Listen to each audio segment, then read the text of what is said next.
Welcome to yet another episode on the special chess endgames. So in this video we are going to be looking at the Lasker steps. This is a position that was composed by the second world chess champion Dr. Emanuel Lasker, and in this episode I'm going to show you everything that you need to know to be able to convert such an endgame. So here this position with black to play is simply a draw, because black will simply play king to a7, then stop anything that white will try to do. For example, if he tries to go to d8, there will be a series of checks: rook d2 check, king e8, and it just continues to check. So if we come back here, however, with white to play, white will simply play king b8. It's threatening to promote the pawn on c8 and promote to a queen.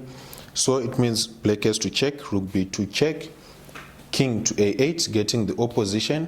So black has to come back with the rook to c2 to stop the pawn from promoting. After rook c2, we play rook h6 check. So this is the first step, or the first check in the Lasker steps. Here it is very, very important to know that black cannot step into the b file. For example, if he plays king b5, now we play king to b7, and we are promoting on the next move, because he has just blocked his only check on b2. So that means here, with the king on a8, after rook h6 check, he has to play king a5. Now we play king to b7. Again, we are threatening to promote. So rook b2 is forced.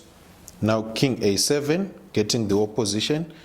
And again, we are threatening to promote to a queen on c8. So it means the black rook has to come back to c2. Then we play the second check on a5, rook a5 check. He has to stay in the a file, king a4. Now king b7, again we're threatening to promote, so rook b2 check. King a6, getting the opposition. When the rook comes back, we play the third check, rook h4 check. Again, he cannot step into the b file, he has to stay in the a file, king a3. Now king to b6. After king b6, here black is in zugzwang. He cannot play the rook away from the c file because the pawn will promote.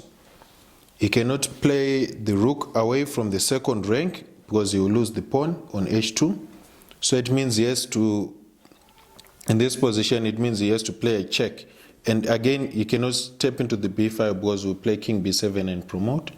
So it means he has to play, in this position, he has to play rook b2 check, king a5, rook comes back to c2. Now rook h3 check. This is the final check, or the final step in the Lasker steps.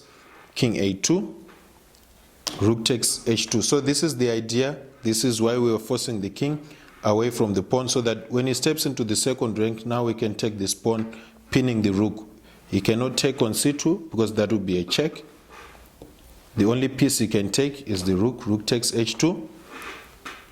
C equal to queen, and white wins. If you enjoyed the video, don't forget to press the like button, subscribe to the channel, and leave some comments below.